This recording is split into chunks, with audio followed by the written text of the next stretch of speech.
Sino ang mag-aakala na mayroon palang third party sa naging relasyon ng celebrity couple na sina Soren Legazpi at Carmina Villarroel? Kwento kasi ni Soren sa isang press interview noon para sa The End of Us, hindi naman mawawala sa buhay mag-asawa ang magkaroon ng pagtatalo, tampuhan o away sa loob ng pamamahay. May mga bagay kasi na kinukonsidera ang mag-asawa kung bakit lahat ng tao sa mundo ay hindi kailanman nagiging perpekto ang kanilang relasyon kahit anong pilit nitong gawin sa kanilang buhay. Katulad na lamang ng mga bagay na gusto ng isa na hindi naman gusto ng kapareha, merong mga stress sa trabaho o kapwa-tao at maging sa problemang pinansyal kung saan isa ito sa mga ugat ng away sa sangkatauhan. Ang naging saad ni Soren noon, yung buhay mag-asawa ay maaaring maging perpekto pero hindi mawawala yung pagtatalo, pag-aaway, o yung bagyong susuungin nyo. Hindi mawawala ang bagyo, dadaan at dadaan ng isang mag-asawa sa isang bagyo na kung minsan umaabot pa sa sundulan ng super typhoon. At kahit sino namang mag-asawa sa mundo, hindi naman pwede na hindi gagawa ng solusyon ang bagyong ito na dumarating sa buhay ng tao at sa kanyang pamilya. Yes, dumadaan kami sa mga ganong klaseng bagyo at nagkakataon lang na pag mayroong talagang pagmamahalan, yung bagyong yun is just a phase at temporary obstacle. Sa kabila nito, nagbigay din ng kanyang pahayag ang asawang si Carmina at marami kasi ang nag-aakala na halos perfect na raw ang relasyon nila ng asawang si Soren. Pero sa totoo lang ay may mga hindi rin silang pagkakaunawaan bilang mag-asawa.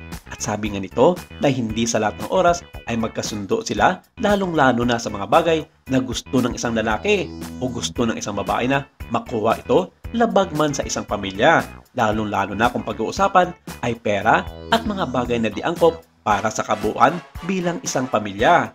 Natural lang naman daw na lahat ng mga bagay sa mundo na dapat bilhin ay may kaukulang layunin at magandang magagawa sa bawat miyembro ng isang pamilya. Pahayag niya, siguro akala lang nila ideal couple kami but I always say na hindi kami perpekto. Of course, mayroon kaming differences at katulad ng ibang mag-asawa, yung mga bagay na aming gustong gawin. Big-caring kaming dalawa but of course, mararamdaman mo naman yung respeto at pagmamahal sa isa't isa. Kaya hanggat maaari, iniiwasan talaga namin ang magtalo, lalong-lalo na kung may mga ibang tao na makakita sa amin. At isa pa sa harap ng mga bata ay hindi naman ginagawa ang mga bagay na hindi dapat gawin as a whole and as family. At sa kabilang banda, naging laman ng balita noon ang maging sa ngayon, lalong-lalo na sa social media, ang katotohanan sa kambal nilang sina Mabi at Cassie dahil inuugnay ito sa actor-model na si Aga Mulak. Isa sa mga pinag-uusapan kasi ng mga netizens ang pagiging magkamukha ng aktor at ang anak nilang si Mabi.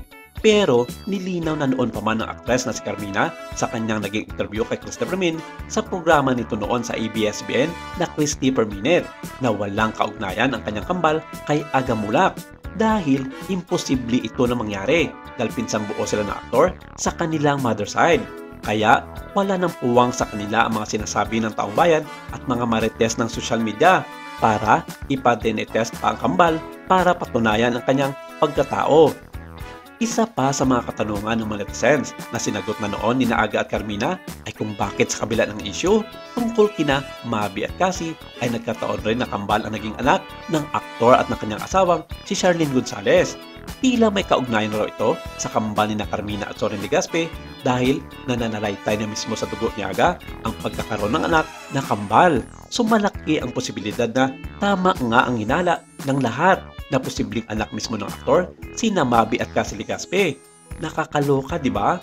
Ganito kasensitibo ang usapin sa ngayon sa social media ang tungkol sa pagkatao ng kambal. At para din sa kalaman ng kadarami, isa sa mga kambal sa ngayon ni Aga at Sharlene Gonzalez na si Atasha ay namamayagpag sa kanyang hosting skill sa IT dahil isa na siya ngayon sa regular dito na makikita sa tuwing tanghali. Aminado naman ng aktor na si Aga Mulak na karamihan sa kanyang mga kamag-anak sa kanyang mother side ay mayroon siyang mga pinsan at pamangkin na kambal. Kaya hindi nakatakataka na magkaroon siya ng anak na katulad ni Atasha at Andres. At para sa kaalaman ng nakararami, magpinsang buo sina Aga Mulak at Carmina Villarroel sa kanilang mother side.